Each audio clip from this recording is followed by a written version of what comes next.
Aiden, do you want to jump on just to make sure the feed? Okay, we are live. Let me check my volume. Check my volume. Aiden, maybe just tell us if the audio is working or not working. All right. Anthony, this was your idea, so you kick us off. What did you want to start talking about? This is my idea? No? I don't know whose idea it was, but... It wasn't my idea. I didn't know we were doing this till about 30 seconds ago. Oh, boy. Yeah, audio's good.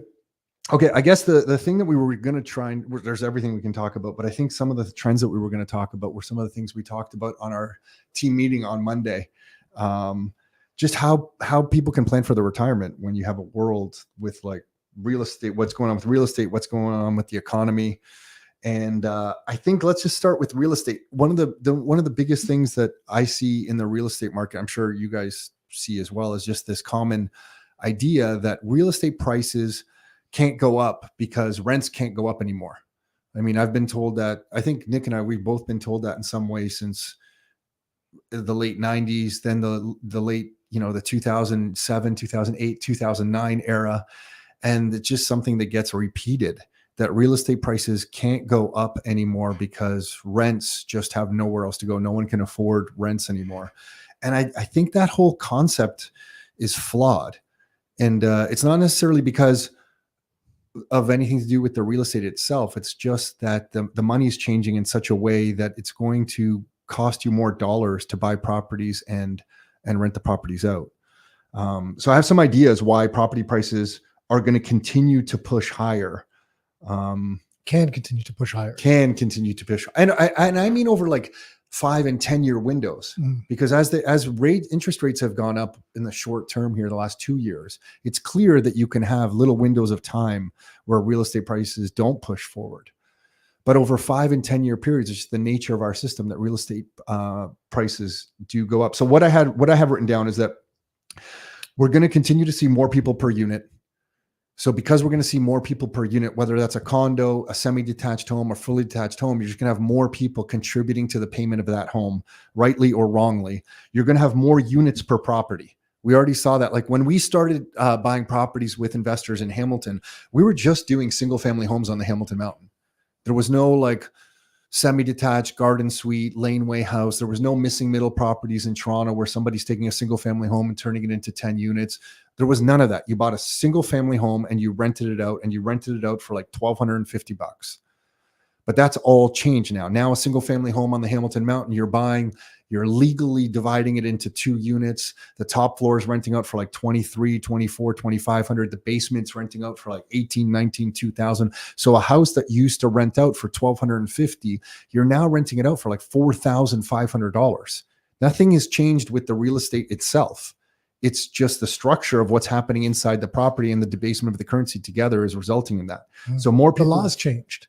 So the laws changed. So to continue to do that, though, the laws would have to continue to change, which they have, right? Because the laws, you couldn't put the accessory dwelling units as freely in. There was more bylaw restrictions and things like that. So for this to continue, you would have to think the laws would, if we were to go further down that path, the laws would have to continue to change to allow that. And if we look at what's happened in recent history, then we saw first it was the accessory dwelling units, which for the most part was basement apartments being allowed. Then it was garden suites were pretty much mandated, not mandated to be allowed, but kind of for the most part. And then in certain areas, specifically Toronto, that's when they wanted to kind of increase densification and allow for different zoning, different housing options. I guess they changed the zoning laws to allow for different housing options, like what you referred to as the missing middle. So that's been the big change. And I guess it can go further, but then there is a ceiling on that too unless there was other changes, just like there was a ceiling until there was these initial changes as well, right? And I guess what I'm saying is that there's going to just continue to be changes. If there's like a 3-story cap in some municipalities now, it'll go to 4 and it'll go to 6. If there was a parking limit that would stop some development of some properties because there was not enough parking spots, the parking limitation will be washed away. And I think this is what people have a hard time extrapolating forward, is that, things just continue to change. Whereas before, to do a duplex, you might have to had, 2 proper parking spots or 3 proper parking spots in a certain format. And it just keeps morphing and changing. And for whatever reason, I feel like it's human nature. People don't see these changes and they just get stuck in this mode that like, oh, well, real estate prices can't go further. And then on top of that. Well, what about the population changes though? Yeah. Because that's the demand side. So if the population stops growing, for sure, then there's no need for that. Then we're in oversupply. Absolutely. You could, if the population dwindles, you could. I don't see that as a current threat in Canada. Not a current threat. No. I mean, but yeah, if the population, these are things. And then on top of all of that, we run a monetary system where the government needs to keep printing new dollars. As new dollars enter the system and debase the currency, there is, every dollar is worth less and less and less, meaning you need more dollars to pay for rent, more dollars to pay for the house. So you have all these dynamics together. And then all the real estate is acting as collateral for basically a large portion of the Canadian banking system. They package these mortgages together. They either have them on their own books or they sell them off. But this is collateral to the banking system. Can you imagine the power that the Canadian banking system has? And imagine the real estate market coming down in any significant capacity. I'm talking like a 50% correction. Those bankers are going to Ottawa and screaming bloody murder to get changes and to get liquidity in the market to change that real estate outcome. I'm not justifying this. I don't think this is right by any means. I'm just saying everyone acts with their own incentives, and the banking system's incentive, which is very powerful in Ottawa, is to make sure that the real estate prices continue to march forward. So you have debasement, which makes the nominal price of real estate just go higher and higher. You have a banking system that's whole collateral base, not whole collateral, large part of their collateral base is real estate. So you have all these things working towards higher nominal prices for real estate. Again, I think it's kind of bullshit. Yeah, no, I know and the way I'm listening to you sometimes, it comes like right now, it's like, well, real estate prices have to go up. It's almost, you could get lumped in with like the typical person in real estate. It's like, hey, real estate just only goes up for the long term. And I know where you're coming from, and I know much more context as to where you're coming from as well. And I guess that's why I'm just trying to, in my head, trying to just look at the flip side of things at the same time. Because when I hear you make that base case, which I understand and I agree with, I'm just looking at like, I always like to kind of look over my shoulder and be like, what am I missing? Because the loans, because I agree with you about the banks, the loans could come off the books in a slow way. And then they don't need the asset prices to continue that march. But the consumers that they sell stuff to then now are screwed because they have property values that are funding the whole economy that are way down in price. So that now let's say that's the case, like real estate does come down. And then the banks have insured the mortgages, so they're on CMHC books, or they've collateralized them into some other product and sold them to some European bank or whoever. So the Canadian banks don't have exposure to Canadian market risk as far as real estate goes. And then real estate prices come down, and the Canadian banks are like, hey, we're actually fine because we're not holding all that debt. We don't really care if the collateral we lent against is coming down, because these products, they're no longer on our books. But then you have this other problem. The consumer that you are selling to as a banker in Canada is now totally screwed because they have a mortgage of, let's say, $800,000. So the mortgage isn't there because what I'm saying is they've kind of come off over like 10, 15, 20 years. That's what I'm saying. So the mortgage isn't really there. Oh, no, I'm talking like a 2-year window. Yeah. Real estate market. I'm talking real estate markets collapse in like a 2-year window. Yeah, no, I'm talking about because I guess I extrapolated out one step further, just because of a conversation I had yesterday and thinking about what percentage of real estate prices are because of the financialization of real estate, where people are using it as like, wealth protection or as a financial asset versus the utility value. And I don't know what that percentage is, and different people have different opinions, but I'm like, how does that look? Because how do they, it's a whole other conversation that maybe we don't go down right now, but that's where I was coming from. So then it got me thinking about like, well, I guess over the long term, if there's this shift from one asset to another for as a hedge against inflation, then I guess it could work. But I haven't fully thought out the argument as to how that would look like, because then people are still buying new properties and stuff, and it seems like it could still make sense. But again, I'm talking decades. I'm not talking a couple of years. Yeah, I'm just talking in a couple of years. Like, you just can't have a real estate correction. Sure, over a decade, 2 decades, you could have a change where the financialization of the real estate comes out into something like Bitcoin, and Bitcoin absorbs some of that kind of savings. But in the short term, bankers are just going to do whatever they can possibly if do. you in the short term, if you had something like, look, even right now, right, from the like actual peak, the February 2022 peak, it was like some areas down 20% or whatever, and that it's a small number of homes. It's a small number of people that were actually transacted during that like 60-day top peak. So it's really not a whole amount, like a whole ton of people are impacted, because that we had such a fast run up, and then kind of things came back down relatively quickly. So, but even now that starts to present problems for people. And like, we're seeing it now, for example, look at the Toronto condo market with the closings coming up because of what happened with some new construction prices. And that market specifically is seeing, I mean, it's a bunch of new supply. I mean, if we're not oversupplied yet, it looks like the trend in the next 12 months is a little bit of oversupply there, or a lot, depending on how things get absorbed. But even that starts creating problems for people and in the banks, because they funded these projects, and if people can't close because the appraisal is not there, there's not enough liquidity in the people's bank accounts to make up the differences, or they're not willing to make up the differences, all of a sudden a lot of those assets go on the bank's books, right? And it starts to become a problem. So yeah, to your point, yeah, it doesn't take a whole lot to make it look like a house of cards that kind of has some problems. And I mean, some people think that the recent changes by the federal government are to prop up the house of cards. Well, yeah, one of the reasons is they're like, Yes. oh shit, in the next 12 months, there could be some trouble in some of these new construction sectors. Maybe we need to do something. And it goes back to something that you've talked about a lot, is that you can't control one housing market or one economy of an entire country with one simple policy. It makes no sense. No sense. You have to be doing different things in the city of Toronto versus the city of Edmonton or Calgary or Vancouver or Montreal, everything. Like, there's all sorts of different dynamics.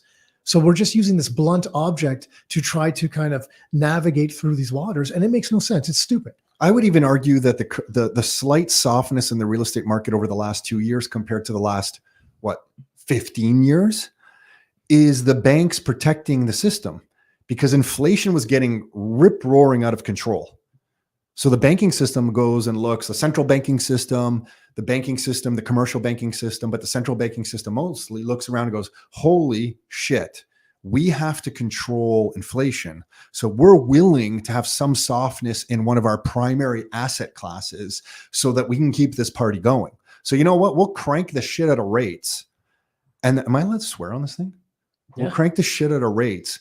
And then, the real estate prices will come down for some time. Hopefully we get inflation to come down so we don't hyperinflate our currency away. And then, we'll lower rates again once this inflation comes down. So I would even argue that this slight softness in real estate prices that we've seen is also the banks doing.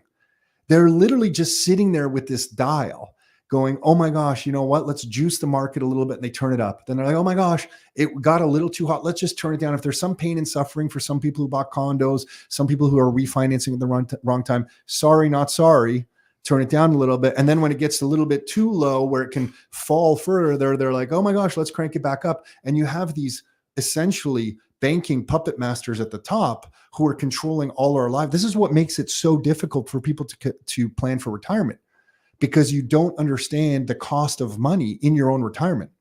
Like, think about this. I think we talked about this at our team meeting yesterday.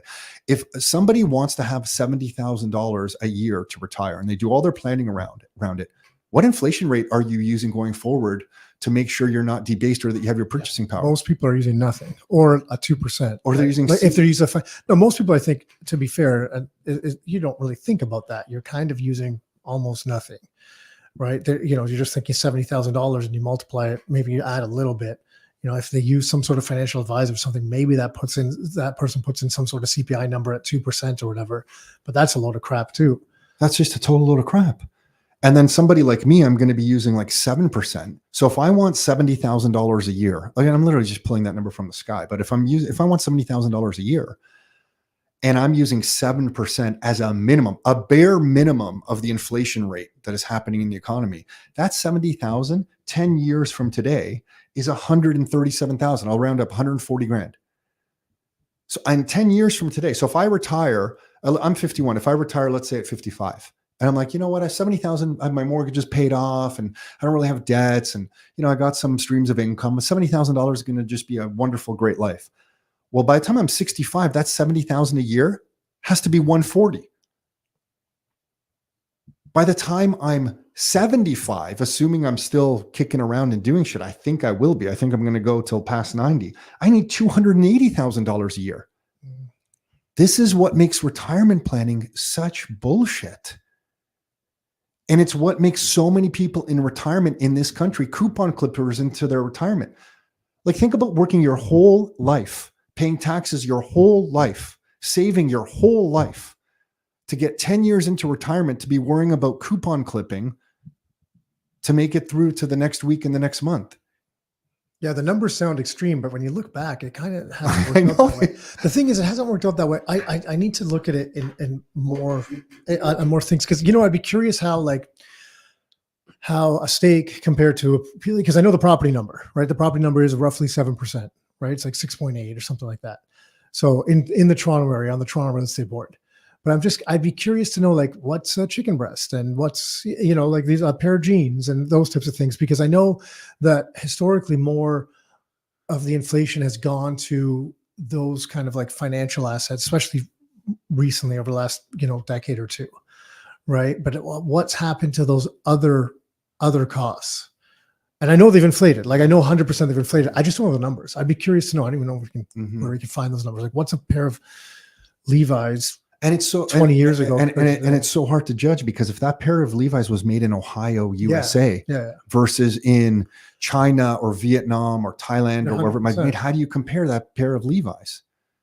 I mean, that's what makes all of this so complicated. Which is why I like Michael Saylor's example of inflation, where he says inflation's a vector. There's like no one number.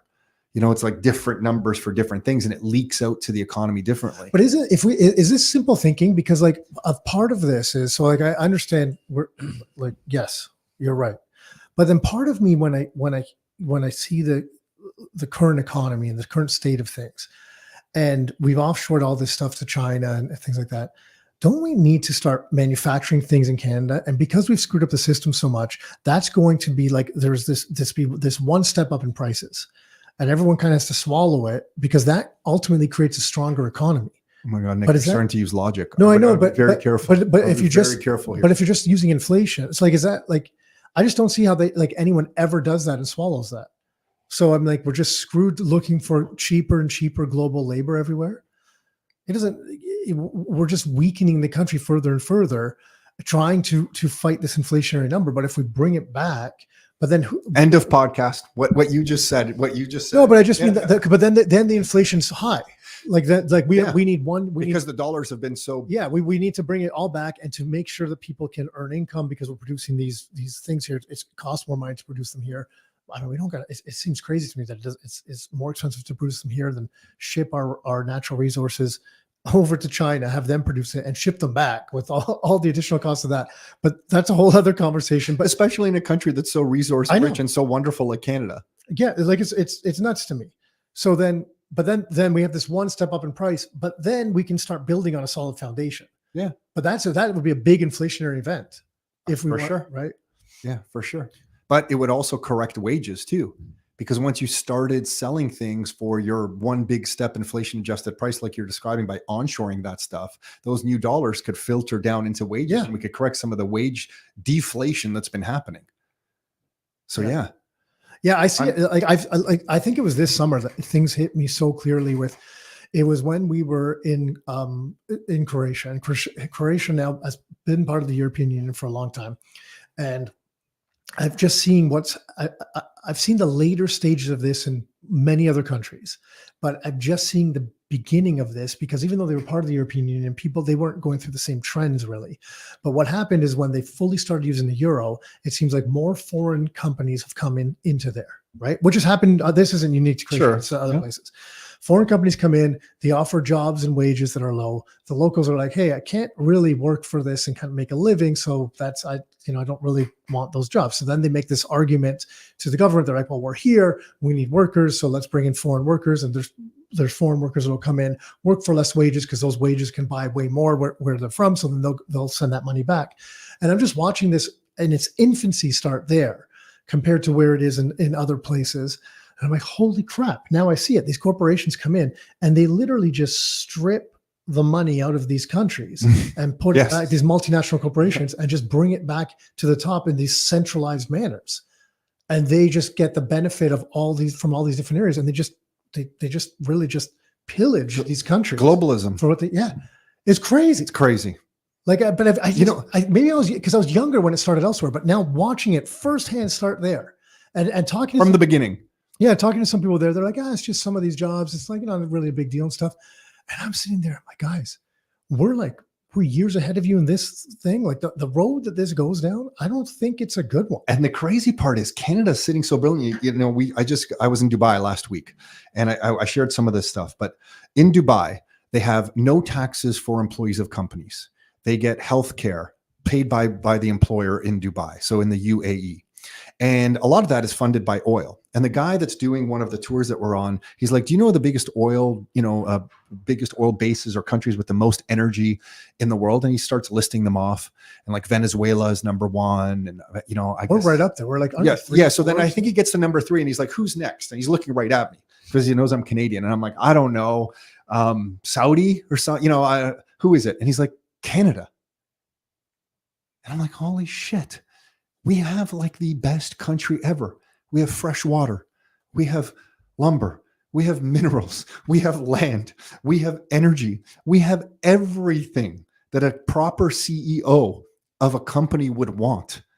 And we have such poor shit ass leadership in this country for so many years that we can't produce anything, never mind bringing back jobs. Instead, what are we doing? Increasing taxes on everyone, debasing the currency for everybody, adding a carbon tax on top of stuff that you've already been taxed. So you're just training entrepreneurs and some of these corporations to leave your country, which then perpetuates the problem where more debasement is required. It became so obvious to me why the UAE and Dubai specifically is pulling in so much money. They have a low tax rate. And then the guy goes on to tell me, he goes, yeah, you know what we like about here? Because he wasn't born in the UAE. He was from Algeria and he's working there, but he's like, I'm proud to be here. I'm making more money than I would be back at home. He goes, I'll tell you 3 things. Number 1, we have a leader in the UAE with a vision for the country. I'm like, okay, yeah, that actually sounds pretty obvious. Yeah, we have a leader with a vision. We have a leader for I just don't know what the vision, I don't know what the vision is for the country. So they have a leader with a vision. Number 2, he goes, we have a judicial system that isn't corrupt. And I go, well, that's pretty interesting. You go, why don't you think that? Is that because you kind of have like a monarchy? You have like a royal family? He goes, exactly. He goes, we know who's going to be in line for power next. So like a political system less than a judicial. Well, he said the judicial system, because in Croatia, a lot of Croatians will like being part of the EU because the Croatian judicial system from past political parties that still have their hands in there, they think it's corrupt. So they actually like being part of the EU because when things go up to the EU, they think they get a fairer share. Yeah. I think you're talking about crimes, just to clarify. It's like not like a crime, like stealing a car or something. No, just like when that. you go to court to yeah. fight for something. If it's over land ownership of a business, yeah. when you go to the judicial system, you go to the courts. Gotcha. It's not corrupt. There's no politician paying off a judge to go a certain way, to have something win, or to make one of the political cronies win a court decision, because they know who's going to be in power, because it's essentially a monarchy. Yeah. They can have a judicial system that's straight. It's not really corrupt. And I was like, yeah, okay, that sounds pretty awesome. And the third thing is they have great education. And he said, when you have a leader with a vision, you have a judicial system where everybody believes they're getting a fair shake, which is really important. And then you have an education system that's educating the population. It's like, what else do you need? Then we went on to talk about healthcare and all these things. But I mean, that's kind of pretty basic. And then I asked him, I said, okay, let me ask you, coming from a country like Canada where we're taxed to basically death, let me ask you, these highways that we're driving on here in Dubai, in the UAE, who's paying for them? And he looks at me like I'm crazy. He said, well, Tom, when you buy a car, you pay like a registration fee to drive the car. Those fees are the fees that pay for all the roads. And it was so foreign to me that like one little registration fee could actually pay for all the roads that I'm seeing. That just completely blew me away. And he's looking at me like I'm crazy and my jaw's on the floor. Like the economy in the West, in the Western world, to your point, has been bastardized beyond recognition. Yeah. The banking system and the global corporations have just gone in here and they're twisting it for their own will. And the rest of us are all the plebs in the world are just working away trying to survive. And you know what? Can I put this chart up, Anthony? Can I put this? Look at this chart that we have up here.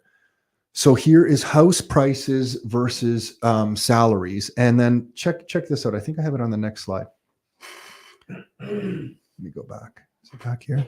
Yeah, here it is. So house prices in the Greater Toronto area from the year 2000 to present day have the compound annual growth rate is 7.16%.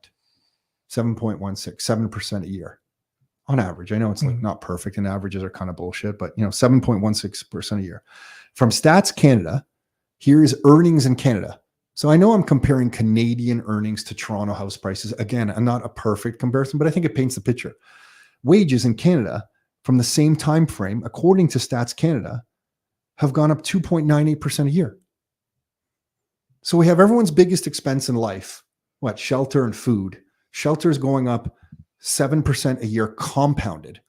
Wages are barely going up 3% compounded.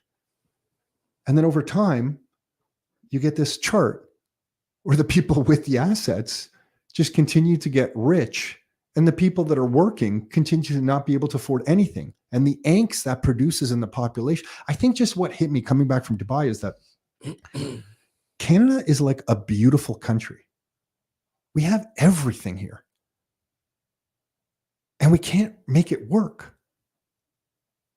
It's like we have everything. Well, when did it work?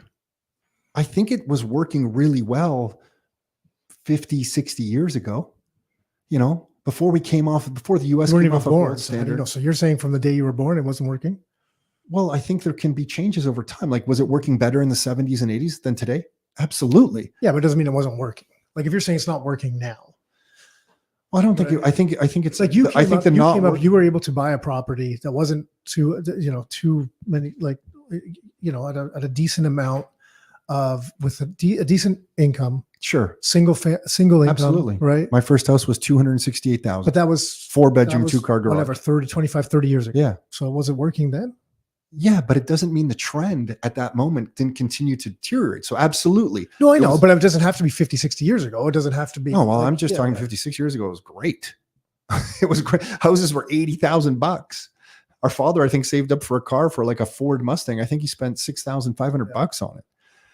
Yeah, I just mean it's just getting worse. And what happens when you extrapolate these things forward, it just deteriorates faster and faster, which is why I don't like the next 10 years. I guess I'm just going to like, how do you plan for retirement in this country? You don't know what the leader is going to be. We don't know. We don't know what the inflation rate is going to be. We don't know what interest rates are going to be. It's like, it's ridiculous. Mm-hmm. And I guess maybe my tone is slightly. No, you're right. It's just some of the arguments that you make, although I agree with them. It's like, I guess I'm saying them as like an absolute. Well, no, well, yes. And it's like, yeah, but you don't know that anywhere. Like, it doesn't matter where the hell you go. Those questions you don't know. Now you can play the probability. For sure. Absolutely. That's the thing. Absolutely. So, yeah. Okay. I'm saying the whole system. Well, the whole system. Because it doesn't matter if you go to the States, you go to it doesn't matter because the base of the problem problem is the central banking system. Yeah. The central banking system has got its octopus hands into every nook and corner around the world. Where are we talking about? The central banking system is only not in a few countries. Mm-hmm. So then don't you plan for retirement by getting assets to spit off income? Like, and I know that one of those could lead back to real estate or whatever, but isn't that a way?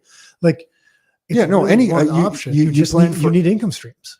Because the income you need income streams that are somewhat inflation protected, because otherwise you run the risk of the tank going empty. And I think that's why we're going to talk about Bitcoin in a second, but that's why I think real estate as an investment still works, even though it's painful. You have to deal with the landlord. Yeah, it's a pain in the ass. It's a business. Like, but on leverage, where you put 20% down. On average, over longer periods of time, it goes up 7% a year. That's a 35% ROI. You're outpacing inflation, and you need it. And it's unfortunate that you need it. It's almost like I'm advocating for a hard asset like real estate. And at the same time, I'm saying It's unfortunate that you need to do it. What about, so that's early on. So yeah, if your 35% number, but as there's more equity built up in the property or as it gets paid off, so let's pretend it's paid off. So you have whatever, $500,000 property, $1 million, whatever it is. Then it's and pretty it's shit. spitting off a certain amount of income. But how, this is what I fight with, because I understand that as a return, as a deflation hedge. But if I have other savings elsewhere and this is giving me income to live, then I don't see how that's shit. Like that's okay. Well, it's shit because it's officially it's under an underperforming asset versus what the maximum leverage is. But why do you always need the fucking maximum? You always need the leverage, unfortunately, because the income is being debased so quickly that the $2,000 a month isn't really going to be getting you very much. Not if you can adjust rents. Yeah, sure. Okay. Oh, of course. But we can't adjust rents in Ontario. Yeah. You can have a family in one house for 20 years. You're adjusting in rents at what, 1%, while inflation's ripping at 7%. You're right. But I'm just talking of real estate in general, because you have to get angry like I'm getting angry. No, because there's other areas that you can't. I'm just talking about real estate as an asset class. Yeah. You know what I mean? So if you're talking rent controls, like you can always bring in these other things, but let's just talk, if we keep it simple, I realize, because I guess sometimes I think I get frustrated from a real estate perspective, because investors are always like, well, I can be making a little bit more here. I can make a little more here. And they're trying to squeeze every last cent from it. And I'm like, I don't know, do you need to always squeeze every last cent from it? Like, isn't there an argument to be made saying, hey, this thing's not too bad because at this point in my life, so it's created a bunch of equity for myself that I can tap into if I need to. I can sell the asset. I can get these lump sums out, but it's also producing an income stream for me. And depending on what that income stream is, because if it's a, whatever, $500,000 property and it's producing 20, I mean, what would that be? $30,000 a year, something like that. On a $500,000 property, I don't even know what costs $500,000 anymore. But yeah, $2,500 bucks a month. Something like that's it's creating 30 grand a year. I'm like, oh. So yeah, it's not like I'm not leveraging it. I'm trying to make more in this, but I'm like, I have a couple of those, and all of a sudden I have a $60,000 a year income. I'm like, that's not so bad. You know what I mean? Okay. And it's tying up, but it is tying up a bunch of equity in my example. So which is only now growing at 7% a year. Like the asset now it's paid off. So you're not getting the 35%, you're getting 7% growth in your asset. Okay. So then I'm keeping up with. You're not getting robbed. Yes. Yeah. So I'm keeping up. Yeah. Yeah. Okay. But you have spitting off income. Okay. But I guess sometimes I think what's unique about you, and I see some questions. I didn't know that now we're doing this live. I can see some questions coming in. Nathan, guy on the internet, we're going to tackle some of these questions here. In your example, you have to understand you are very fiscally responsible in your life. If somebody got laid off 3 times and they get laid off close to retirement and they have 3 kids that are either going to university or they're trying to help with a wedding or they're trying to help get into their own property because they live halfway around the world, they're going to have to, the income that's spit off from that beautiful property that they managed to pay off over time, they might have to re-leverage it at whatever rates are going now and take on the burden of that new debt payment to try to support and help out their family. So yeah, I think someone like you who's very fiscally good, you are really, really good. But then they could just sell the asset and get the lump sum and then use that. Sure. But these are all the things that nobody should have to do. And at that moment, let's say you have to do that when the banking system is in a period where they have to raise interest rates, and the property that you thought you were going to sell for 500,000, you're now selling for like 410. Yeah. Well, we don't have to go there. I understand. I agree. I don't feel like it's anything people should have to do to try to outrun the system always. Yeah. I guess that's where I'm coming from, that the whole thing is in a perfect world, if you buy a couple real estate properties and pay them off and you have the stream of income and you have no curveballs in life, it's good. It's good. The income will be debased over time. So it won't have the purchasing power it did when you started, the rent, but there's ways around that. I mean, you could, get new tenants possibly and up to No, I get it. It's the best thing that you have. Well, I think it was Safety where I first heard it, and he explained it the best. It's like, look, if you're in the system that we're in, you have to make your money basically, twice. But what the point was that if everyone has to play economist or everyone has to be a real estate investor, or everyone has to do something else to protect their savings because of the way the system's structured, then you can't truly be whatever it is you are. You can't be a better engineer because you have to be a part-time engineer and a part-time investor. You can't be a better parent because you have to put some time here. So that's that point I completely agree with. And the saddest part of all of this for me is when I go to see some of these old age homes that I happen to pop into every once in a while just because of some of our extended family. And I see these people who are just concerned about living next month and how much the payment is going to be at their old age home. And it just hurts me. Like, I know somebody who was a nurse, a beautiful nurse her whole life. And she's just constantly worried, does she have enough money for next month to make the payment? And that's just at the top of mind at all times. I'm like, what are we doing to like humankind? Yeah. Like, what are we doing to our fellow man and woman? Like, it's just obscene. I do want to flip over from some of the real estate talk. Anthony, you're pretty quiet over there. You're good. Yeah, just Trying to get a word in with you. Well, no. I mean, you gotta I'm fight. You joking. gotta fight for your words, and man, just fight. Just, I don't want to interrupt the flow. You Either guys are verbally going. fight me or just push me away from the mic. The thumbnail for this episode should be you guys like squared up UFC style. Oh shit! I think you know what, and for anyone listening, I think this is why this is the event, like the Your Life Your Terms event that we're doing in a couple of weeks. This is the type. This is We're why, fighting. Well, this is why the event exists, though, is to try to kind of find people that are navigating this in different ways, so that we can all understand where things are potentially headed, or where we feel the probabilities are of different things, whether it's real estate or different asset classes that we're looking at, and different avenues to go down that to then use however people choose. You know, because which is why I like I love the fact that Peter's going to be there, because Peter's just going to come on and spew fire from what's going on in the big capital market, the big Canadian development projects. We get to hear from one of the biggest capital allocators in the country, mm-hmm. and they're doing projects in North America too, which is kind of why I like some of these things, is because we get to invite people like this who normally probably wouldn't expose themselves, who come out and share this stuff. Because if I see what the big money is doing, it gives me some clarity on my own day-to-day actions as well. Yeah, 100%. It gives you some insight into it. And then I like to see what the smaller guys are doing too, because it's just, those are like directly applicable to what anyone can kind of implement today, like immediately, right? So like the and just the smaller guys, like the best. So if anyone's thinking of coming to on Saturday, October 5th, you got it. Leonid is going to be there. Leonid takes single family lots in Toronto, subdivides them, builds 4 units on one half, 4 units on another half as a semi-detached house, and then in the back builds 2 laneway houses. So he takes a single family home and builds 10 units out of it. So there's opportunity for these kinds of things. And that's why I think, like, if you're creative and real, the one nice thing about real estate, let's face it, is there's different, you can do student rentals, you can do rent to own, you can do conversions and satisfy like the missing middle properties. Like there are some benefits. Well, there's options because you control the asset.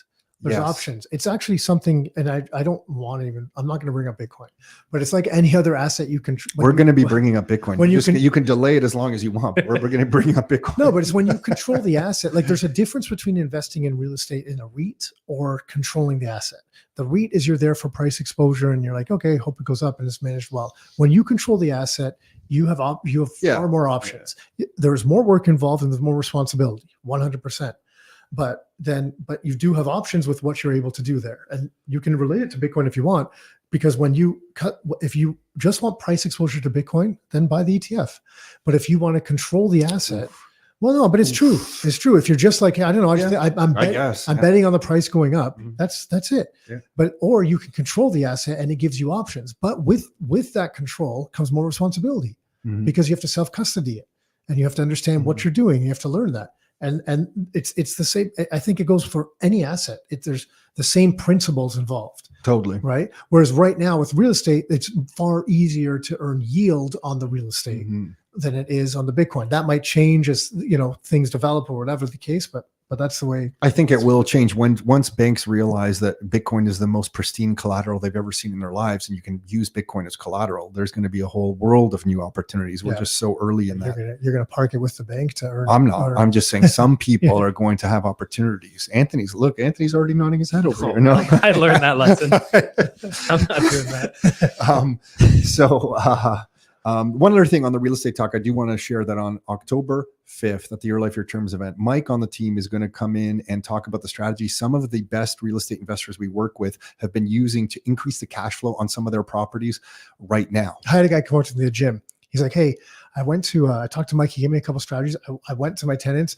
I did a few things. And he goes, it worked right away. Yeah, and he like was increasing. He managed to increase the numbers on his properties right away. He was so happy, and I was like, "Oh, that's cool." Didn't know what he was coming to talk about. I don't know if he was like, "Hey, so this didn't work. It was terrible." Yeah. Right? So some of the big real estate trends are income and price. People think they're going to be correlated going future. I don't think they're going to be. I think price is independent of whatever the income a property is generating right now, because I think that income is going to change either through debasement or changes to the property, more people, more units per property, whatever it is. But if we flip over to the economy on a bigger scale, some of the biggest trends that we see that I think make it difficult for retirement planning these are my 4 big ones. There's AI that I want to talk about in a second, because there's something that just hit me today, Nick, that like is blowing me away. Computing power, energy, and debasement. So those are like the 4 big trends I'm looking at in the economy. And if I go back up to AI for a second, I was originally thinking AI from this angle, that AI was going to replace a lot of the tech support kind of jobs. Like when I was in tech support at Oracle, basically what we had was an internal database of all the answers that everybody was helping customers with from around the world. So if somebody in Singapore was solving a database problem, they had it indexed really beautifully, where it was almost like an internal Google search engine that you could quickly find that somebody found a solution for your problem in Singapore and you could answer it in Toronto. And it was really good. So like, or a database company had an internal database, which sounds crazy, but in 1998, trust me, that was a big breakthrough. It was like a huge breakthrough. When I was at Royal Bank as a programmer, you couldn't share that information. I know it sounds crazy. That's how fast technology is moving. So they had that internally, and I thought, oh my gosh, AI is just going to replace that, because once AI knows if this error, with these parameters or these variables come up, here's the possible 3 solutions to solve it. You don't need a human anymore. AI is going to be able to solve those problems. But then I was realizing, holy shit, it's going to get way crazier, because when I was at Oracle and NetSuite, we had customers paying millions and tens of millions of dollars for ERP implementations. And what that was taking all your inventory and your accounting information and aggregating it in a way that it could be inserted into a database and then presented to you through a CRM system in a way that you can make sense of. So that if you wanted a report to show how many customers are buying these kinds of widgets on Tuesday versus Saturday, you can pull it out. And it would literally take an army of consultants to do that. And now I'm like, holy shit. You're just going to get a couple programmers in a big company that creates their own CRM or ERP that sucks in all the inventory data in real time, keeps track of what's in the warehouses, keeps track of what's not, and tells you in real time what you need to know. You're not going to need 1,000 IT consultants to implement this thing. So what's the point though? That there's thousands of IT jobs that I thought were just the tech support jobs, but are the IT consultant jobs on ERP implementations that would last 5 years and cost like $10-15 million that are absolutely going away. Mm-hmm. So and I never really realized how quickly they're going away. AI is going to wipe those out in the next 5 years. And then what's the impact? I'm trying to lead you someplace. But because the next step after that's what? Yeah, no, if you can figure this out, you got to please tell me, because 6 years from now, I don't know how this economy looks. Well, yeah, it's UBI. Yeah, absolutely. Yeah. There's no jobs. Yeah. I don't know where those jobs are. Like I never associated it with the higher paying middle class jobs. It was always the entry level jobs, entry level lawyers for research, entry level IT for problem solving. Yeah, but those entry level lawyers and entry level, those were higher paying. No, agreed. Granted, we can say that those are gone. Those are going to be gone. Listen, my friends that are in software right now are telling me that all the junior sales positions that I entered in software sales into, they're gone. No one's picking up their phone anyway, so there's no real cold calling going on. And you really just don't need these entry-level software sales guys anymore. So you just have the senior guys left. So it's already happening in software. It's just wiping out. I'm sure in legal, it's starting to happen already. I guess the big revelation for me is I never thought it was going to be the higher end consultants so quickly. Because why are you going to need a big ERP implementation from Salesforce.com or from Oracle when AI can just suck in the data, make sense of your data, keep track of your data, and present it back to you in a format that you need in real time? Probably be more accurate than a consultant who screws up the implementation on the import of the data. You're going to need a fraction of people. And it's going to start by somebody saying, hey, you know what? We didn't buy a big ERP implementation. We just had like 4 programmers work with AI. We don't actually need like a $10 million software implementation anymore. We took AI, put it internally so it's secure on a 700 gigabyte hard drive, got a couple other servers, and we're just managing all this ourselves in-house. And that, I just thought, I didn't realize it's going to happen sooner than later. Yeah, I think everything's going to happen sooner. Yeah. The way these things are progressing. And then I guess the other thing with all of that kind of stuff is that it just means to me that like all of this stuff, AI is just not making the entry level stuff free. It's making some of the highest valued positions in every industry free, because a high-end software consultant right now is very valuable, and it's going to make some of these things completely free. Because 5 years from today, what you're going to be able to do is going to be mind-numbing. So anyway, that's my big realization on AI. I was like, holy shit. I was looking at it really just from kind of almost data entry, basic tasks, but it's going to take the higher end stuff sooner than I thought. There's already a company in the US somewhere that is doing this, that just announced it. I should have kept it. When I get the headline, I'm going to keep it. And that was kind of there's going to be value creation opportunities wherever you can still create value. The biggest question I think people have to ask themselves is, where can you create value for people? No, agreed. And people will still pay. Agreed. But when you have 1,000 IBM consultants that need to look around for value in 10 years, maybe that value creation, but I'm talking about when that happens over 24 and 36 months, what happens to a lot of these people? Yeah, no, I don't know if anyone's looking at it. I think UBI. So the next one, the computing, I think big data centers are an obvious. The one thing, the energy one that blows my mind, I wanted to mention it earlier when you were talking about, I don't know what the heck you were talking about, I forget, but it was around energy. And I was just, I remember when the war started in Europe, or maybe when they blew up the pipeline, I forget, I think it was when the war first started, the Ukrainian war. And Germany was coming to Canada looking for LNG, like liquid natural gas. And Canada said, go away. And we turned away, and they went and signed a deal with someone else. I know. And I mean, I obviously don't know the details of what they were asking versus whatever, but it just seems like when you were talking about us having resources and the way the world's going. So the world is, this energy trend, like energy is going to become more and more valuable. Canada has energy. If we had half a brain combined in our government, combined with any leadership, we would invest in that sector.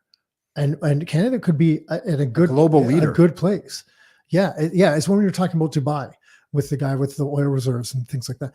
It blows my mind. Because Abu Dhabi is funding Dubai's development. What we've done is we should be ashamed of ourselves in this country with what we've done because of some, yes, there's like environmental things to consider, but there's ways to do it with technology and stuff that you're not destroying. Yeah, let's not have pollution.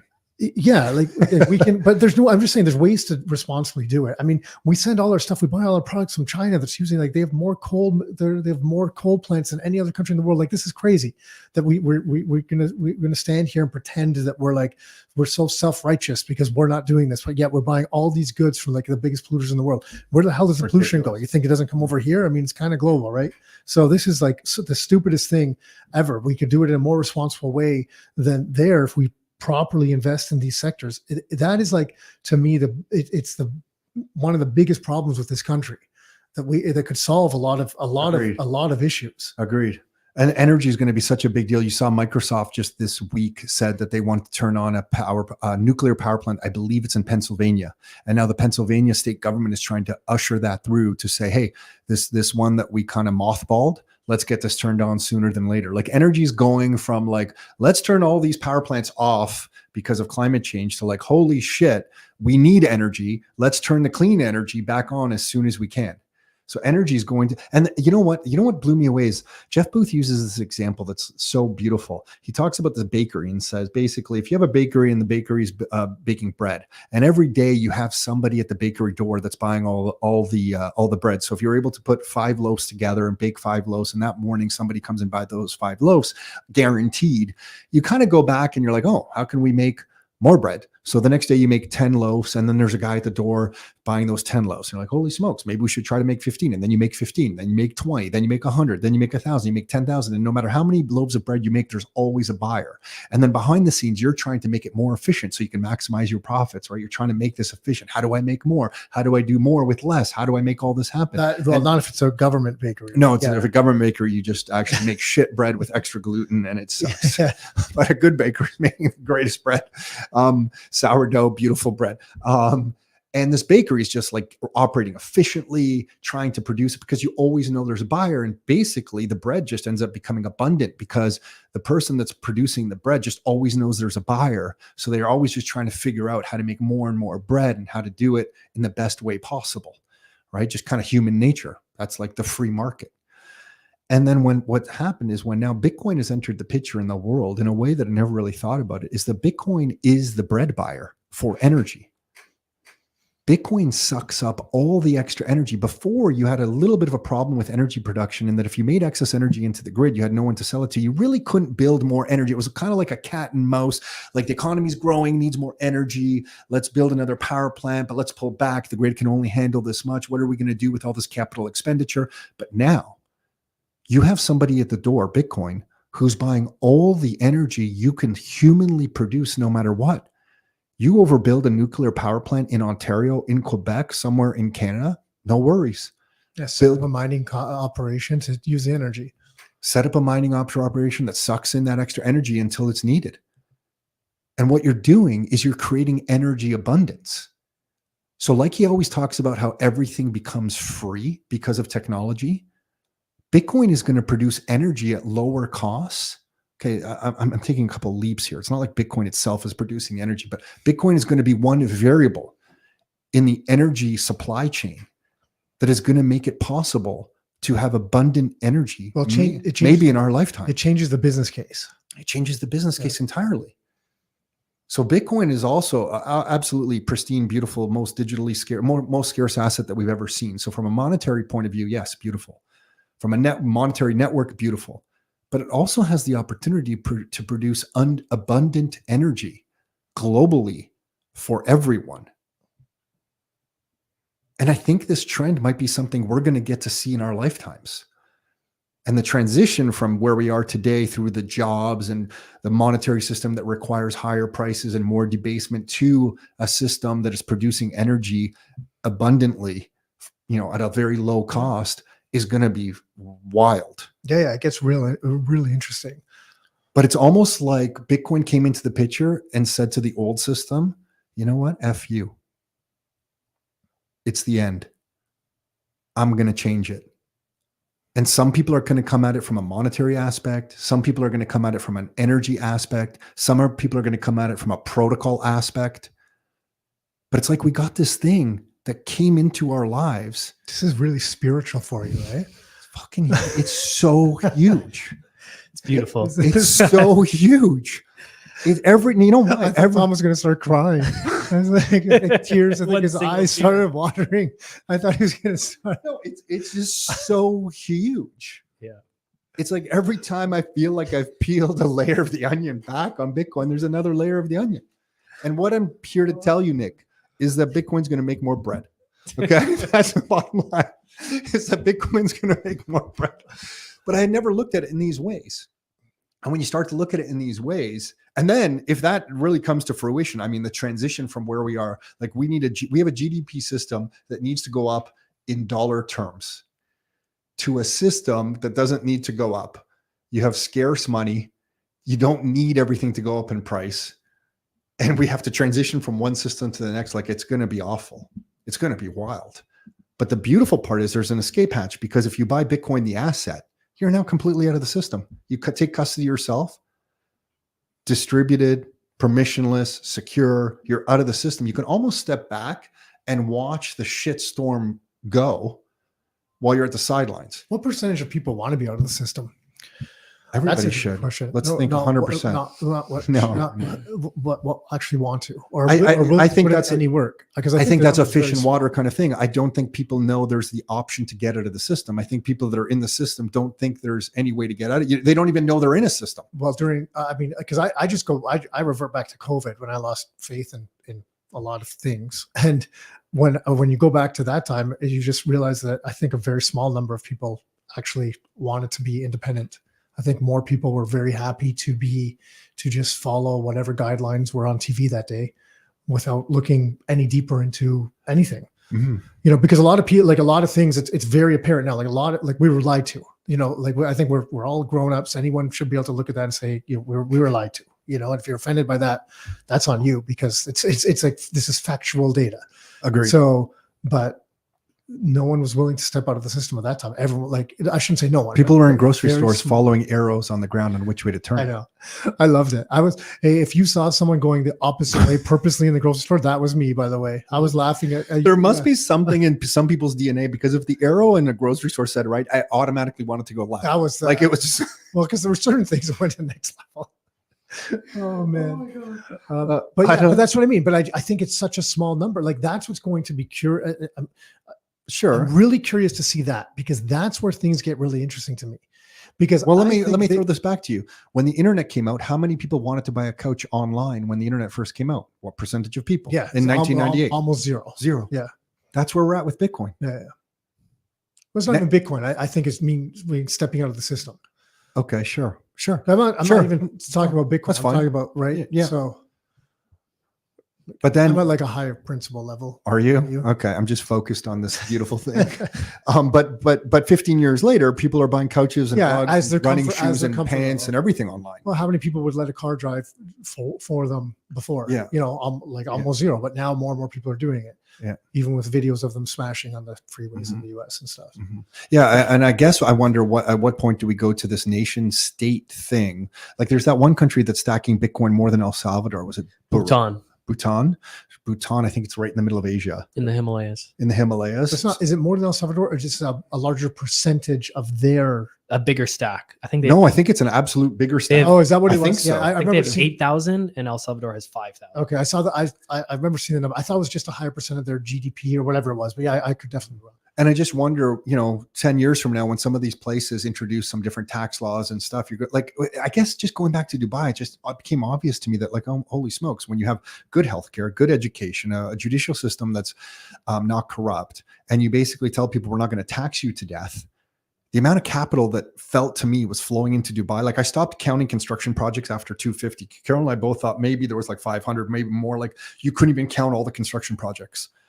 Like, it was obvious the amount of capital that was flowing into there. I'm like, wow, are we going to a place where you have beautiful countries like Canada that are so mismanaged that other places pop up that are maybe smaller that can operate a little bit more efficiently because they're not these big? Oh, I say for sure. I really think that and I'm basing this off almost nothing. So take it with that. But I really think that if we continue down this path, we see Canada on a downward decline, while some of these smaller countries, and for me, for whatever reason, it's Central or South America, some of these countries are going to build up, because those were always the ones that were like looked upon as the poorer countries, couldn't get their act together and stuff. But then you see some of these leaders coming in. So if you look at some of the stuff out, that's happening in El Salvador, if you look at what maybe it looks like there's some signs in Argentina, not to the same extent, but some changes. There's real possibility that some people in some areas have had enough, and they structure things differently, and they go on this upward trend as we go, if we continue down this path on a downward trend. Mm-hmm. Yeah, like I think that's a really very, very real possibility. Learn Spanish, Duolingo. So the big trends in the big trends in the economy would be AI, computing power, energy, and debasement of the old system. That's just going to continue. And I think the interesting thing, I think in the fiat older world, real estate just kind of hits a lot of check boxes. You're playing the banking system, the collateral's smart for that bank. They understand how to deal with it. On these bigger, broader trends, you have Bitcoin that you can play that kind of touches on AI, touches on computing power, touches on energy, definitely handles the debasement one. So if you can mix your ratios, like even if you're a real estate person, you're like 95% of my net worth must continue in real estate. This Bitcoin thing is way too volatile for me. For my age, like maybe I'm 75 years old and I'm just not ready to handle that kind of volatility. but maybe you're a young person and you want a different ratio. I just think this mix of Bitcoin and real estate together, use the ratio as you see fit, 5%, 50%, 95%, whatever it is for you on each of them. It is the opportunity to plan for retirement the best way I've personally seen. You have the best asset to leverage the old system.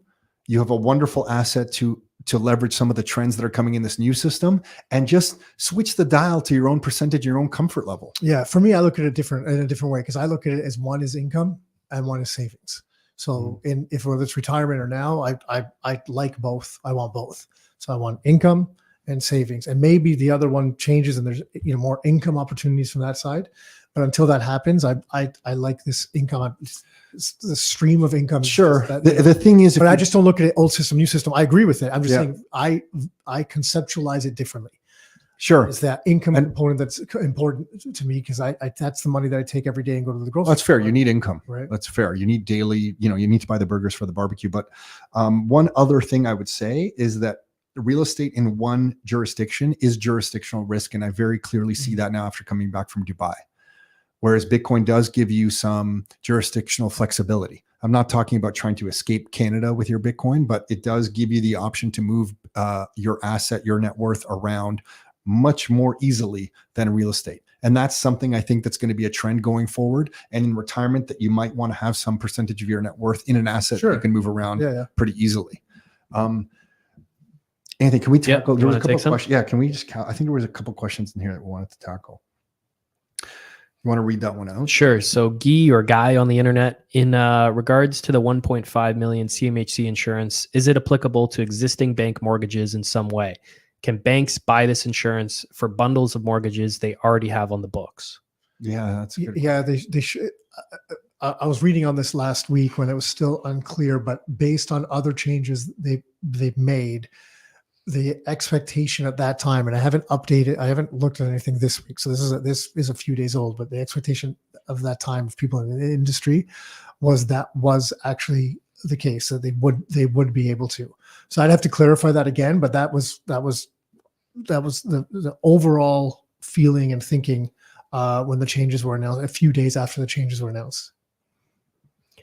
Okay, he has another question. Thoughts on retiring off a Bitcoin loan and then paying it back with another loan, assuming Bitcoin continues to appreciate greater than 22.5 compound annual growth rate over 4-year periods. Is that strategy possible in Canada at the moment? Yeah, I think this is what we're all trying to figure out. There is a good financial planning calculator that I wish we had the URL to. I think I shared it with you, Anthony. Yeah, that allows you to put anticipated growth rate of Bitcoin over the next 5, 10, 15 years. And it allows you to put in the calculator at how much you would take out every year to live off of, and making projections off of those. And there's a custom field in the calculator where you can put your own appreciation rates against fiat for the Bitcoin. So I think to answer that question is kind of tricky, because it's going to be different for everybody and your own personal needs. But maybe there's a way, Anthony, we can share. If you come across this one, right? That's the one, the Bitcoin Fire calculator. Yeah, bitcoincompounding.com. Yeah, so I'd play around with that calculator, Bitcoin, because that's so specific to everybody. But if you play around with bitcoincompounding.com, you can have some fun. Yeah. Here's just Bitcoin is very volatile. To be playing with loaning against it right now, that's the challenge. The challenge with that is the volatility, where you can get wiped out pretty quick. I think with the volatility currently where it is, there's more risk. There's a high level of risk to that. But I can see, after you've been in Bitcoin for like past 4 years, and as your stack increases, the percentage that you might need to slice off or even borrow against your Bitcoin could be such a small percentage against your stack of Bitcoin that the volatility becomes less an issue. Talking to some of these guys at Cheat Code when we went to that conference that have been in it like 8 years and stuff, I got that sense from them. I'm like, oh my gosh, they don't care about if you're sitting on 100 Bitcoin, because like holy crap, they don't care about the volatility anymore, because they're slicing off or borrowing against such a small percentage of their stack that even a 60% volatility in the price is like no big deal to them. So they're kind of, and I guess that context I had never really considered before. But yeah, when you're starting out, and if you have your Bitcoin and then you're leveraging against basically everything you have to get something to not sell your Bitcoin, it's totally dangerous. Yeah. So it's wild. Guy on the internet, the only jobs that'll be left will be gov jobs, entrepreneurs, and trades when AI takes over. By necessity, maybe we'll just have more entrepreneurship if AI takes over everything. Question mark. Yeah. I don't think we have an answer for that one, but yeah. Yeah. That's it for questions. A lot of comments. Nathan, we have a Bitcoin maxi on here. 60-40 portfolio, 60% Bitcoin and 40% SATs. We should mention, I don't know, Nathan, if you're coming to the event, but Ben Perrin, BTC Sessions is coming out on Saturday, October 5th. We're pumped to have him because of what a lot of real estate investor clients, when we've been talking to them about Bitcoin, wanted to see was Bitcoin in action. Like, people started to understand the finite absolute scarcity of this digital asset, but didn't understand how it operates. Like, how do you move it around? How does a wallet work? So Ben's going to come in and do a live workshop on Saturday, October 5th. So we're pumped to have him. So he's coming in to do that at the Your Life, Your Terms event. I don't know if he's going to do live stuff where he asks somebody for a wallet address and sends out some lightning transactions. I don't know, in a room of like 1,000 people, if that's going to be possible or not to do in real time. But we are going to do a live workshop with Ben. And he's one of the best educators online. I mean, I think he has like 350,000 subscribers on YouTube, and he's pumping up videos on how all of this stuff works faster than I think is possible. So that's also happening on Saturday, October 5th. And the Bull Bitcoin guys are going to be there. So if you want to meet the Bull Bitcoin team, which you should, these guys are out of Quebec. They're fantastic. They're going to be in-house Saturday, October 5th. So they're going to be there as well. So it's going to be a mix, I think, of economic. We're going to talk about all these economic trends that we've been talking about: AI, computing power, energy, debasement. We're going to talk about the latest real estate stuff, both from a small initial beginner investor to some of the big investors in Canada. And then we're going to talk about some of this Bitcoin stuff. So I think we have a nice mix going on. See how it goes. Yeah. Anything else? No, I think that's it. All right, let's call it a wrap. Thanks for tuning in, everyone. Awesome.